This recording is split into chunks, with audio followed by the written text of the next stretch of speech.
Assalamualaikum warahmatullahi wabarakatuh. Perkenalkan, nama saya M. Ruslan Abdul Ghani dengan NBI 14622000013. Di sini saya akan memperbaiki nilai dari mata kuliah pengolahan bahasa alami, di mana di sini saya akan membuat sebuah medical nerd berbahasa Indonesia. Di sini saya menggunakan data dari Mendeley Data, yaitu Dr. Answer Text Dataset in Indonesian Contents Information on Medical Interview Patterns. Nah, kenapa saya menggunakan dataset ini?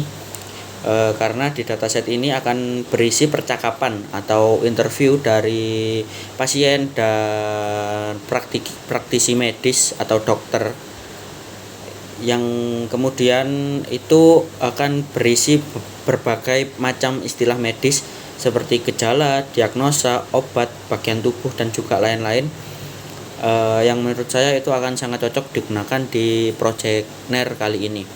Kemudian selanjutnya kita langsung lanjut ke programnya. Nah, untuk pada sel pertama ini saya memuat dataset menggunakan pustaka atau library Pandas, di mana itu akan membaca file CSV yang sudah saya upload di sini. Kemudian akan ditampilkan menjadi beberapa tabel. Di sini akan menampilkan sebanyak 5 tabel dari 5 baris dari dataset saya. Nah, selanjutnya untuk sel yang kedua, di sini saya mengecek ukuran data menggunakan DF shape yang menunjukkan jumlah baris dan juga kolom dalam dataset. Kemudian saya tampilkan daftar nama kolom menggunakan DF kolom tulis. Selain itu, untuk yang terakhir saya juga menggunakan DF info, di mana ini untuk melihat tipe data pada setiap kolom dan apakah nilai tersebut kosong atau tidak. Nah, untuk hasil outputnya seperti ini. Saya akan menampilkan beberapa kolom dan juga akan menampilkan data saya yang ada sebanyak 500 data, di mana data tersebut adalah non-null atau berisi, ada isinya dan tidak kosong. Kemudian di sel ini saya melakukan proses normalisasi. Saya akan membuat kamus koreksi untuk mengganti kata-kata yang tidak baku atau salah ketik menjadi bentuk yang lebih standar. Selain itu, saya juga membuat fungsi untuk menghilangkan duplikasi kata secara berturut-turut dan juga untuk menemukan tipe. Nah, dari function ini dia akan diterapkan di proses data. Setelah diterapkan di kolom proses data, akan membuat kolom baru yang akan bernama normal data. Untuk outputnya akan seperti ini, di mana ada 2 kolom. Yang pertama ada proses data dan juga normal data. Untuk proses data ini dia adalah data real atau data asli dari dataset saya yang tidak berubah.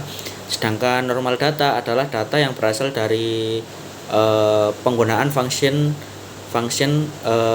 seperti kamus koreksi dan juga function untuk menghilangkan data berturut-turut dan juga untuk mengurangi tipe, seperti itu. Nah, untuk selanjutnya di sini saya membuat anotasi otomatis, di mana saya membuat beberapa entitas medis seperti obat, penyakit, gejala, dan juga yang lain-lainnya, di mana di dalam daftar entitas ini juga memiliki beberapa frasa, yaitu dari obat sendiri ada paracetamol, acetaminophen, ibuprofen, paracetamol, dan lain-lain. Kemudian ada tindakan medis juga yang berisi entitas-entitas seperti konsultasi, vaksinasi. Selain itu juga ada penyebab, ini berisi virus, infeksi, polusi, dan lain-lain yang menyebabkan penyakit. Kurang lebih untuk entitas-entitasnya seperti itu. Kemudian di sini juga ada function, yaitu nertag, di mana ini untuk memberi label bio, seperti B, misalkan B, di mana B ini adalah begin atau kata utama dari entitas ini. Kemudian untuk I itu adalah insight, itu adalah kata kedua, kemudian kata kedua dan kata-kata kelanjutan seterusnya. Kemudian ada O, di mana O ini merupakan tidak memiliki entitas atau dia tidak terdaftar dalam entitas manapun. Untuk hasil outputnya seperti ini. Dari 500 data ini, yang pertama ada halo, dia tidak termasuk dalam entitas manapun, maka dia O. Rizal tidak masuk dalam entitas manapun, maka dia O. Ini ada radang, dia merupakan salah satu penyakit, jadi dia ada B penyakit. Kemudian untuk tenggorok, dia masuknya ke bagian tubuh, ini ada infeksi, yang merupakan penyebab, virus penyebab, bakteri juga merupakan penyebab. Kurang lebih seperti itu. Nah, setelah hasil anotasinya itu selesai, saya menyimpan hasilnya ke dalam bentuk tabel menggunakan pandas data frame, di mana setiap token akan disertai dengan sentence ID, token, dan juga label NER.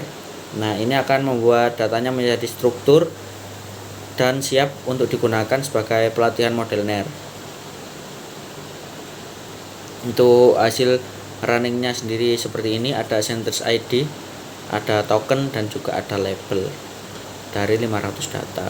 Nah, kemudian setelah data-datanya disusun rapi dalam tabel, saya menyimpan file CSV-nya di sini, di ner_hasil.csv.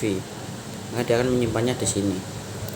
Kemudian saya memulai pelatihan ulang Spicy dengan mengimpor pustaka yang akan diperlukan untuk data-data anotasi NER dari file CSV. Kemudian ini runningnya akan memunculkan sentence ID, token, dan juga labelnya. Nah, kemudian di bagian ini saya akan mengonversi data hasil anotasi token dengan format bio menjadi format entitas yang dapat digunakan oleh Spicy untuk pelatihan model NER. Di sini saya mengelompokkan token dan label berdasarkan sentence ID.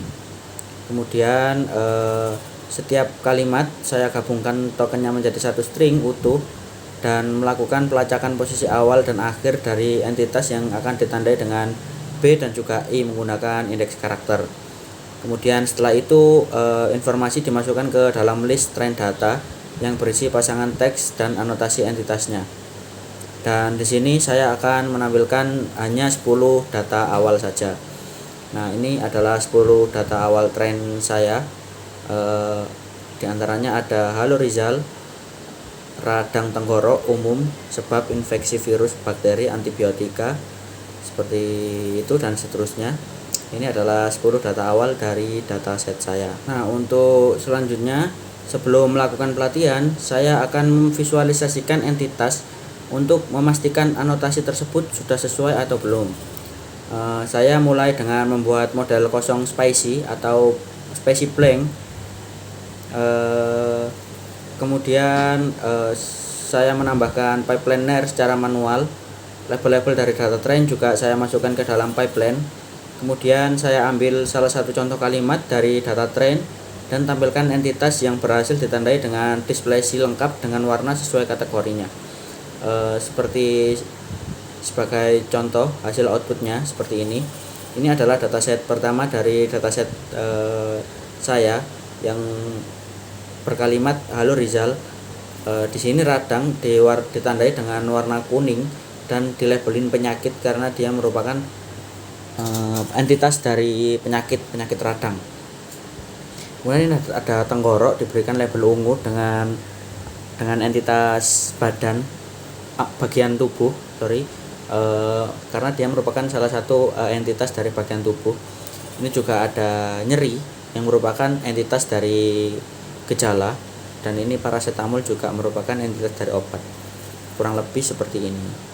Kemudian ini adalah bagian training, di mana di sini adalah proses dimulainya NER dengan menggunakan Spicy. Nah, di sini saya inisialisasikan pelatihan dengan menggunakan begin training, lalu melatih model selama 25 epoch, range-nya selama 25 epoch. Nah, di setiap epoch itu akan ada data train yang diacak untuk mencegah model belajar urutan tertentu. Nah, di sini saya juga menggunakan NLP update untuk melatih model berdasarkan pasangan input dan juga label. Untuk dropoutnya sebesar 0,2 digunakan untuk menghindari overfitting. Setelah itu epoch akan saya cetak nilai loss atau kerugian dari entitas snare untuk melihat sejauh mana model belajar. Penurunan nilai loss akan menandakan model semakin stabil dan juga akurat. Kurang lebih untuk outputnya seperti ini dari epoch 1 sampai dengan epoch 25. Kemudian untuk modelnya sendiri dia akan disimpan di konten model medical nerd_id seperti itu. Nah, untuk selanjutnya saya akan melakukan evaluasi performa dari model dengan membandingkan label prediksi dan label sebenarnya di tingkat token. Untuk setiap kalimat saya ambil label hasil prediksi model dan bandingkan dengan label anotasi yang sudah dibuat sebelumnya. Di sini juga saya gunakan classification report dari Skiklearn untuk menampilkan metrik evaluasi seperti precision, recall, dan F1 score untuk masing-masing label entitas.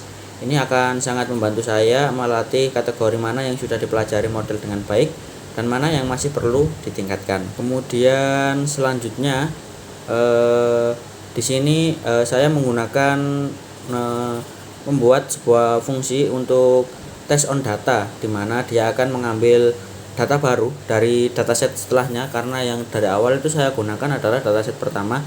Di sini dia akan menggunakan dataset setelahnya atau dataset di nomor 2. Nah, di sini dia akan mengambil dari data train dan akan memprediksinya dengan model NLP. Kemudian ini adalah testing data baru.